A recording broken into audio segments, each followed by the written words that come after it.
Okay, everyone, concentrate to walk right through the door. And...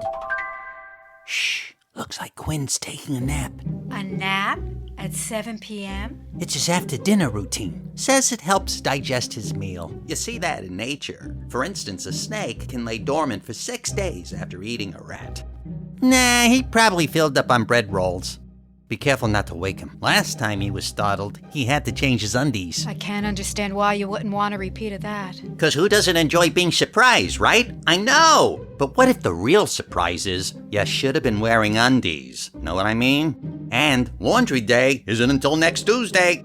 When you're running around into detrimentals, coordinating with others, chasing after a nut job like Jack the Ripper, it's not easy scheduling a mutually agreeable time to do laundry. But who thinks of that when you first sign up, you know? When you're gonna do laundry, get your grocery shopping done, track down the Phantom Killer, see the kids. Aw, you have kids? They're adorable. I see them every other weekend. But no, they're not mine. I don't know whose they are. Someone keeps leaving them at my door. But they're so cute, who can say no? The poor Mr. Canterville. She's fighting Jack the Ripper is taking its toll. Let me wake him. He's used to hearing my sultry tone.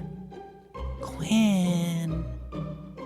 Quinn. Wake up! You ain't Quinn. Who are you? And why are you pretending to be Quinn? I wasn't pretending to be Quinn. Hey, answer the questions in the order they was given or you'll confuse me. I am Inspector E. Everett Eversfield, Constable of the Metropolitan Police Service, late of Scotland Yard. E. Everett Eversfield? I'll skip the obvious question. What's the E stand for? No, I was going to ask, what are you doing in Quinn's bed? Damn it! That's the question I wanted to skip!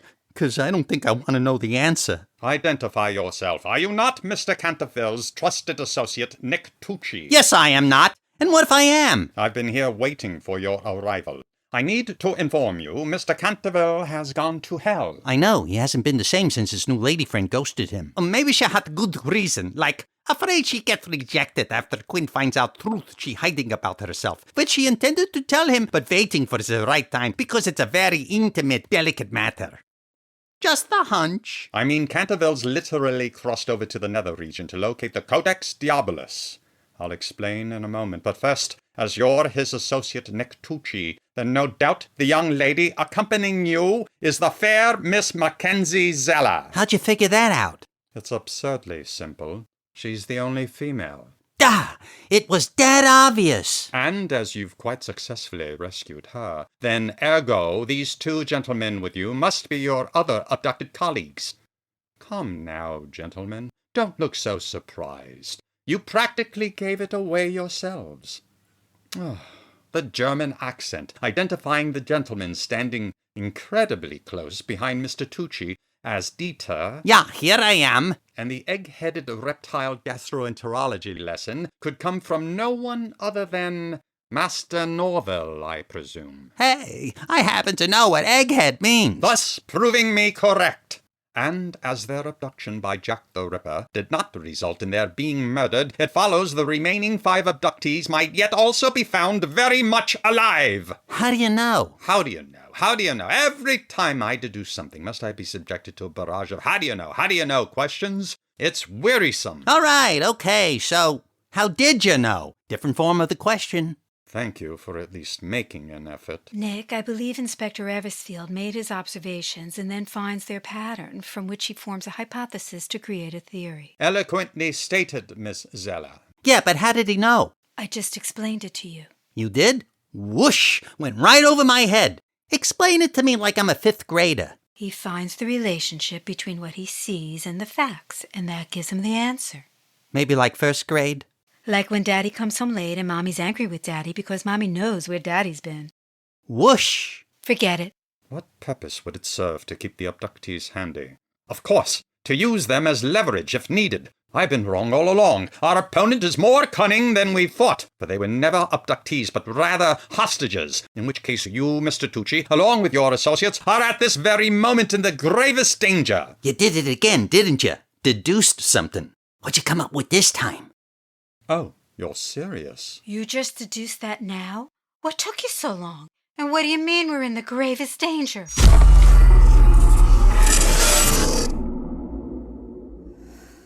That Greetings. Permit me to introduce my ghastly presence. I'm Jack the Ripper. These gentlemen are my associates, Ivan the Terrible and Attila the Killer. Pardon me whilst I retrieve what I have here in my pocket. A Bottega Veneta pocket notebook. Oh, nice. Permit me to check my notes. Ladies and gentlemen, due to humanity's legacy of greed around the globe, they're about to be taught a lesson in the real use of power. You will be witnesses. Now, where is Mr. Tucci? Nick Anthony Tucci, former Bronx Zoo security officer, graduate of John Adams High School, where he got voted most likely not able to tell his ass from his elbow. Here's the This guy is you want. him. Introduce yourself to the Ripper, Nick. Don't be rude. You don't have to shove me. I was waiting to say hello until he got to has poor social skills. He might have been looking for a totally different Nick Anthony Tucci. Mr. Tucci, how do you do? It's a pleasure to meet you. Nice suit. How many Hogarth's the monk who made a deal with Beelzebub can there be? He said. Sure, there's only one. That's why he's unlisted. Oh, hello. Excuse me, miss. I'm looking for Hogarth the monk. I'm sorry to bother you. Obviously, I have the wrong address. No, you don't. He's here. Hoagie, there's a man here for ya. A man? I didn't send for a man. Hope I'm not interrupting anything. I'm only wearing flip-flops, sunglasses, and a toga with nothing but Speedos underneath while sipping martinis out back in the jacuzzi with a hot blonde in a bikini. Other than that, you're not interrupting anything. Come on in. Welcome to the party, pal. Nice place. I have to say, this is not at all what I expected hell to be like. I know, it's a best-kept secret, huh? All the booze you want, and women. All the women. Do you know what kind of women I used to get in the monastery? None. Get it? None. Ha! On the other hand, here we got humid heat, weirdos, lousy congested air quality, bugs as big as small machinery. After I died, I thought I woke up in Boca Raton. The only difference being hell has less serial killers. So what can I do for you, Mr. Canterville, Quinn Canterville. Mr. Canterville, Quinn Canterville. Shannon, get Mr. Canterville a drink. So, Quinn, booby, what are you in for? Don't tell me. You embezzled from your employer's business, you dog. You defrauded investors with a Ponzi scheme. You made off like Madoff. Don't tell me you took people's life savings as a fortune teller. Televangelist? IRS agent. No, sir. I'm not here because I did anything wrong. No one here is, Quinn booby. Relax. We're all innocent. Who am I to cast stones? I'm not exactly a monk myself. Since, the incident. It's obvious you're not some dumb schmuck here to snatch a few purses, am I right? You're very perceptive. I watch 60 Minutes. I say to myself, this guy's professional. He's motivated. He's happening, i.e., he wants something. I'm here to get the Codex Diabolus. Shannon, make that 2 drinks! I must miss 60 Minutes. Who told you about the Codex Diabolus? What? The Codex Diabolus? What? The Codex Diabolus! How did you find out? Came up in research by Professor Wurlitzer. Wurlitzer, that no-good snoop, that acrimonious academic ass clown, that rancorous rumor-monger. So the Codex Diabolus is a rumor? No, it's true, but shh! Don't want the neighbors to know about me and you-know-who. Beelzebub? What part of shh don't you understand? They find out I'm in good with you-know-who. Next, they'll start wondering if I win our weekly poker games because they're fixed. Are they? Of course they are. How do you think I keep winning them? But how's that supposed to work if they know about it? Why do you want the Codex anyway? It's a long read, and it's in Latin. Can you read Latin? No. Who does? Veni vidi vici. Complete gibberish. It's no wonder the Roman Empire collapsed. I only need one of its incantations. The one which, when recited to any soul, immediately binds them to hell forever. Is that all? Shannon, make mine a double! It's to stop Jack the Ripper from massacring the world. So, Montague's at it again, huh? You mean besides the Whitechapel murders? No, he got out in 1914 and again in 1939. I don't have to tell you what happened both those times, do I? Those were the years the World Wars started. Good Lord! Hey, watch your mouth. No need for that kind of talk. Then the last time. Oh boy, can it even get worse than last time? What do you mean? What happened the last time? The 2016 U.S. presidential election. He was responsible for that? You think that happened without any help from here? You don't understand how politics works. Listen, Quinn, booby, I'm your white knight. That guy upstairs who's mucking things up, I can give him to you. I'm not particularly fond of Montague. He cheats at cards. But let me tell you what you're up against. The Codex Diabolus is over 3,000 pages. You didn't know that, did you? I'll take how many pages does it take to contain all the information, both known and unknown, about the Kingdom of Hell for 200? It would take a mortal 50 years to write it all. And did you know 600 miniature donkeys died while making that book? Though the donkeys had nothing to do with it, it's a completely unrelated case of mad donkey disease. Just one of those amusing, weird trivia facts you come across from time to time. It's 3,000 pages of spells, incantations, directions for human sacrifices, diagrams for torture, and recipes using blood. With pictures. Ew, really? Well, if you want a bestseller, you gotta put in pictures. I need that incantation. How much time you got? It's a matter of mere minutes. The rip is about to strike, and I don't know how much longer I have until the portal opening closes. It's unstable. Its reconnection force diffuses, disintegrating the space-time fabric. Of course. But let's go back to that rip is about to strike part. It sounds like you don't have much time. You got that right. I'd better turn on the portal sensor to be ready. What is that, a vibrator? All right, the Codex Diablos you're looking for? You're sitting on it. It makes a comfortable cushion and conversation piece. How am I ever to get this huge thing through the opening? I beg your pardon? Oh, you mean the Codex. I'm familiar with the book. I know exactly where that incantation you're looking for is. That's the easy part. The hard part, you just have to find a way to get Montague to listen while you read it to him. No pressure. Here it is. Read it. Get familiar with it. It says, ad inferno eterno eris condemnare yippee-ki-yay meta fatuta. Not like that. You have to say it with authority, like you mean it. It's not going to take otherwise. How? When you were growing up, who was an authority figure for you? John Wayne? Captain Crunch? I don't know. Really? Okay, well, we'll have to run with that. Say it like John Wayne. Ad inferno eterno eris condemnare yippee-ki-yay meta fatuta. Now try it like Captain Crunch. The portal's closing. I'm not that familiar with Captain Crunch, but I'll go out on a limb and say that doesn't sound a thing like him. I'm running out of time. I have to go now, or I'm stuck here. We'll take the Codex and stick it into your opening. Do what? Let's log the Codex to your portal opening and get it in there. You push, I'll shove. Heave, ho! Heave, ho! In the same direction! You have the ho in the same direction I'm heaving! Ho, not ho, ho! Ho, heave, ho, heave! Hold it! It won't get in. The portal opening must be getting smaller. Take the page and rip it out. Take the page and rip it out? Oh, good. Now we're making progress. If you're repeating me word for word, then I know you can hear me! It won't rip! I forgot! They don't rip! The pages are anthropodermic! What's that? It means they're made out of... You don't want to know. Ever see Soylent Green? Sweeney Todd? You get what I'm driving at? Ew. Where's Shannon with our drinks? You want to drink now? Yes, because after this I'll be too exhausted to drink. Forget about the drinks. What do we do now? Wrap the page around yourself. What? Around yourself. Wrap the page with the incantation around yourself. Get it into the opening with you. How the heck did I get into this mess? I promise I will never even think about going through a dimension again. Oh God, please don't let me die. Ah, welcome, Mr. Canterville. As you see, I've got Sylvie in my grasp. Hi, honey. Quinn! I also have your colleagues Nick, Mac, Norval, Dieter, and Inspector Eversfield. As well as your entire legion of psychopaths from hell. You throw quite a party. But I've got one thing to say to you. And that would be? Ad inferno eterno eris condemnare yippee-ki-yay. Do you really think you have a chance against us, Mr. Cowboy? What idiot put you in charge? I did. You are most troublesome. Who do you think you are? Just a fly in the ointment, Jack. The monkey in the wrench. The pain in the ass. The other self-absorbed, arrogant, patronizing, demanding, narcissistic personality in the room. But I'm going to see a therapist about that. When Alexander saw the breadth of his domain, he wept, for there were no more worlds to conquer. The benefits of a classical education. I majored in ancient world conqueror quotes. So is this what it's all about? Your strict old boys school Victorian over education? We could discuss what this is about all day, but I'm afraid I have a question for you. A fill-in-the-blank question, actually. Will you give me the Codex? I don't have the Codex. The Codex won't do you any good anyway. It's a bunch of old Italian-sounding words. Shut up!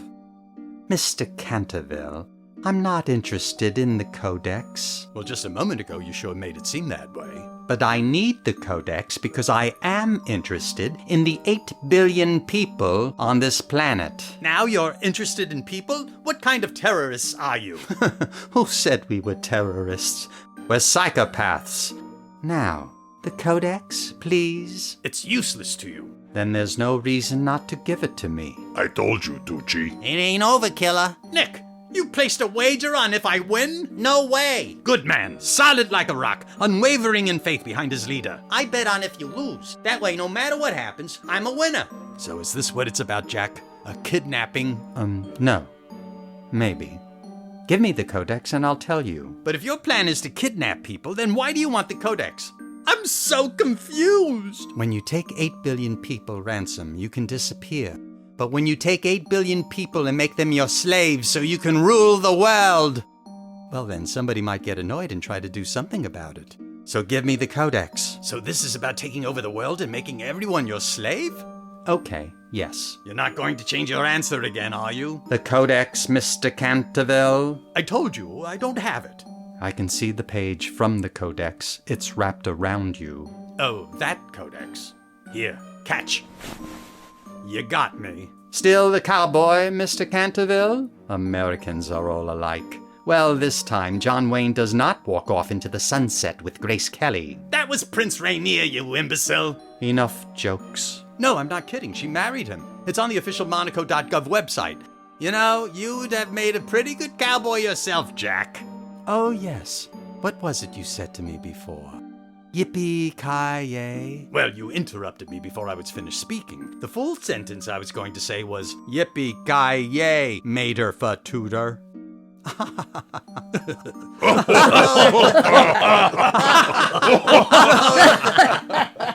Sorry, yippee-ki-yay, mater for tutor sounds funny. It does.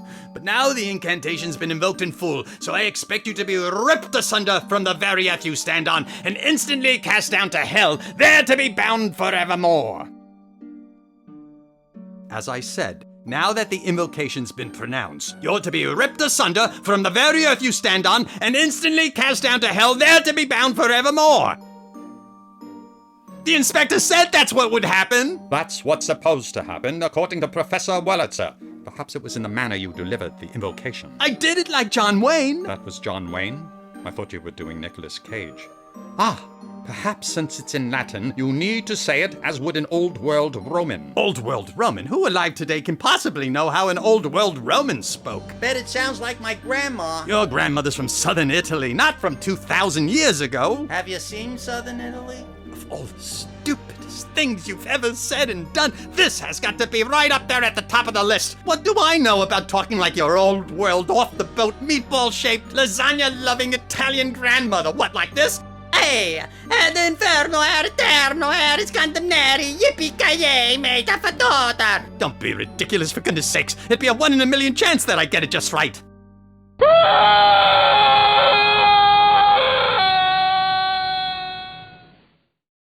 Happier trails, Jack. If that's your imitation of my grandma, watch out. There's a lot of old, horny, easily confused Italian men out there.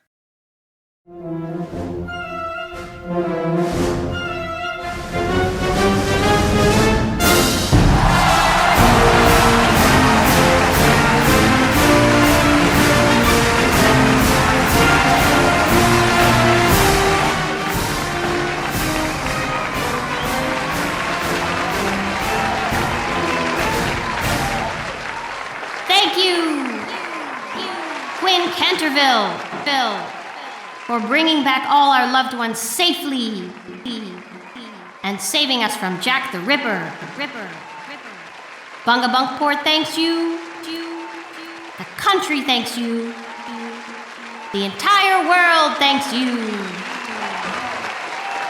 Now, would you like to say a few words to your many admirers? Thank you. But first, may I have a quick word with you? Away from the microphone. Thank you. You see, the thing is, I don't actually have anything prepared. Try as I did all night to jot down something inspiring and reverential to address the world, with a measure of panache, but not so much as to be like bragging, yet with just the right amount of big, fancy words to sound impressive. As a politician, my advice is what you say doesn't matter, so long as it's what they want to hear. Make them think you're just like them, and they'll think you're the greatest. Oh my God! That's how you really talk? What's so strange about the way I talk? Nothing. You're the greatest. As Lyle Lovett said to Julia Roberts on his wedding day, today I consider myself the luckiest man on the face of the earth. You like that? All I need to do is quote an old speech to you? Let's see what other speeches I can find. Give me a moment to pull some up. Here we go. Give me liberty or give me death. All right. How about this one? The only campaign gift I won't return is Checkers, the family dog. Yeah, that's what I'm talking about. Alien spaceship. Invaders from outer space. Attention, inhabitants of planet Earth. We are invading your world. We have positioned our galactic forces over all your major cities around your planet. So don't pretend you don't notice us. We see you. We assume you realize the futility of direct action against us. Canterville! Only you alone can save us!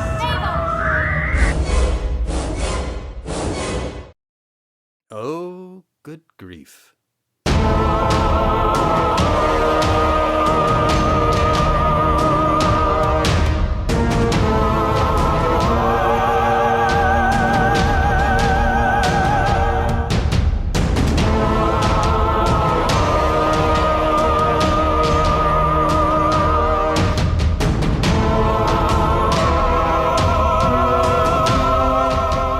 What you're listening to, or even if you don't, help us get the word out. Subscribe, give us a 5-star review, share us with your friends. We'll love you even more for it. Besides, we love being shared. It's kind of kinky. Canterville's Ghost was created and written by Jack West, starring Jack West, Karen Corrado, and Lisa Rudin, a Razzmatazz Radio Theater production, available wherever you get your Razzmatazz.